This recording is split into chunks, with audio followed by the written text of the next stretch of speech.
Hi everyone, welcome back to Berry's podcast. So in this session, we are going to discuss about the budget and the customs duty was decreased from 15% to 6% for gold and silver. So we'll see the implications of that in stock market and particularly gold related stocks. So how do you see that move? Because Anand sir has been saying that middle class people cannot afford the gold. So the customs tax is reduced. Is it good news for the investors and middle class people? Well, we've been saying gold is going to go through the roof once the Fed interest rate cycle starts moving, meaning that once the Fed starts cutting interest rates, more liquidity in the market, and gold will become favored by investors again, and you'll see gold prices rallying.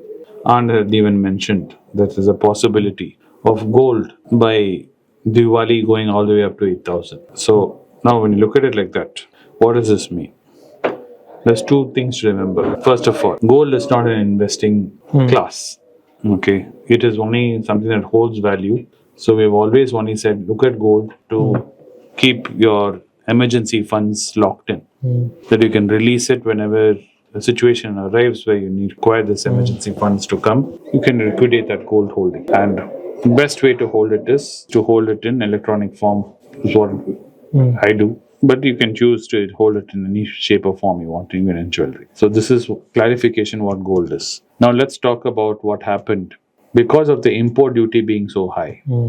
And there have been always demand in India for gold. Indians always have a fascination towards gold compared to the rest of the world. Indians consume gold at a much higher rate than most other people around the world. So there's always a gold price slightly sensitive in India. And because the duty being so high and the demand being so high, gold smuggling has gone up. We noticed people from the Gulf and everywhere bringing gold in the aircraft, and we always hear the customs guys catching them holding gold in very innovative ways. So this move by the government of reducing the duty on gold from 15 to 6% is going to be a big relief for the guys who are doing it through legal means. And this is a been demand which has been asked by jewelers, gold associations in India to the government for some time. So government has, I don't know, rewarded them or for some other reason why government has moved this. But what it has done is it's made gold cheaper by around 4,000 rupees.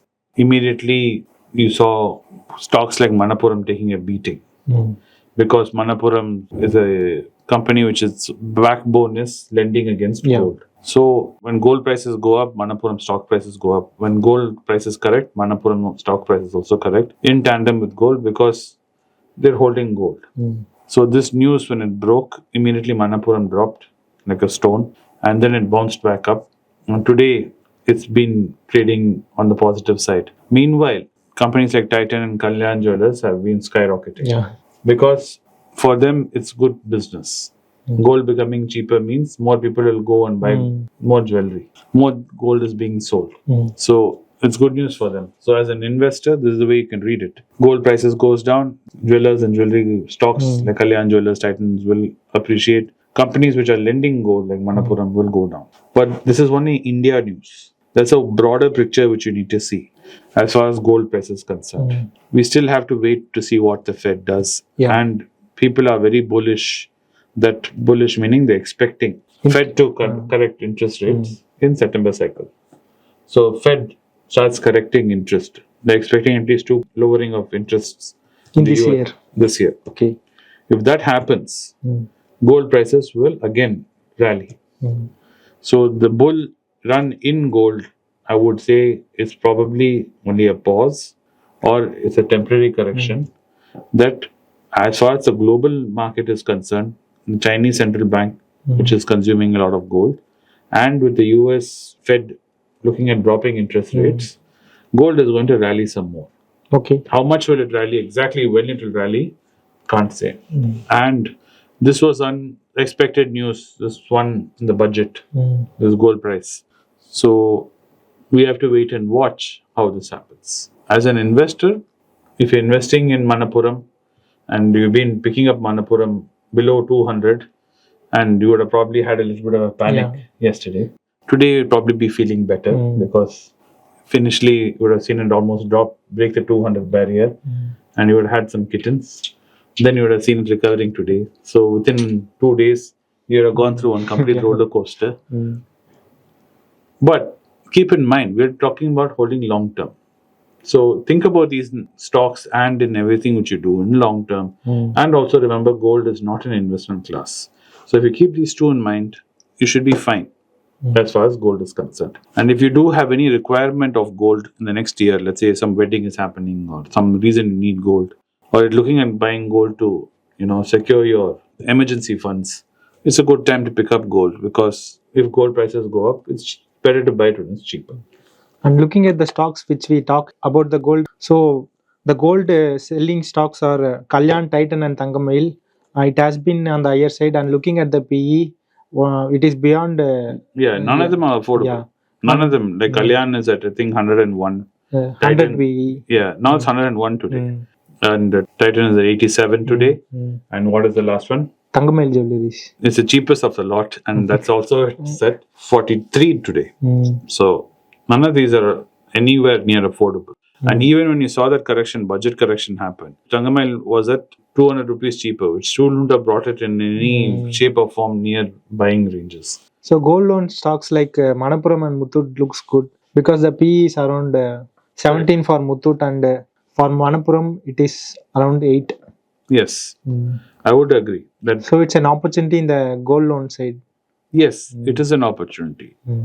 Manappuram, you can consider if you have the courage to see price fluctuations, because gold price is volatile right now. Because till Fed decision comes out, it will be hovering here. If let's say if September comes and Fed does not cut interest rate for some reason, it decides to hold interest rates, then you will see gold prices maybe collapse a little bit.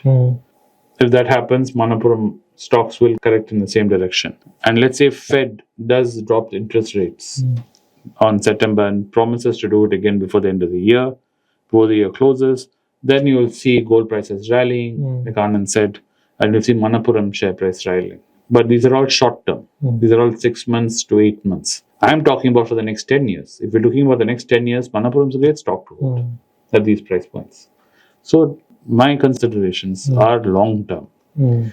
And even if you look at it in short term, it doesn't make sense after the finance minister has released a budget with capital gains the way it is structured. It's more prudent for you to buy and hold. What Anand always says, never sell. Because if you're selling, you're going to be paying taxes through your nose. So if you're thinking about just trading and hopping from one share to another, you'll be paying the government. You can do that happily, but government will be making nice money off your back. Because in short term, if you're holding in less than a year, you'll be paying 20%. So let's say you buy Manappuram at this price, and by end of the year, Manappuram is appreciated by 75 rupees. It's almost at 300. And you decide to cash in, you'll be paying 20%. Okay. On every rupee profit you make. That's on the huge side. Yeah. Then what are you going to do? So if you factor all that in, the growth you'll see is hardly anything. That's why I was saying, look at a great company and then buy it and hold it for 10 years. So let's say you buy Manappuram today at 200. Right? 10 years from now, Manappuram is trading at 2000. That's creating wealth. At that point in time, even then I would not advise you to sell it unless for the reasons I told you. Because the way tax is structured in this country now, it doesn't make sense selling it. That's why Warren Buffett also never sells. And looking at the Fed's decision to lower the interest rates, particularly the US elections are coming, will it have any impact on the Fed's decision to lower? Or no, Fed is usually independent of election cycles. But the Fed cutting interest rates does help the ruling government usually. Whoever is in power, they get the benefits of interest rate cuts because there's more liquidity in the market. Loans become cheaper, EMIs become lower. So there's just general happiness in the market. So the ruling government usually will take credit for that. Okay. But it doesn't mean that the Fed is doing it to help them or not help them. The Fed decides independently, and it decides purely based on inflation and inflation data. So it is an independent? Extremely independent. Okay. More independent than what we see in India. In India, you see our RBI governor doesn't look so independent at times. But there it's very independent. Okay, so I hope that this video was informative and useful. So if you like this video, please share and subscribe to this channel for more kind of videos. See you in another episode with an interesting topic. Thanks for watching the video. Thank you.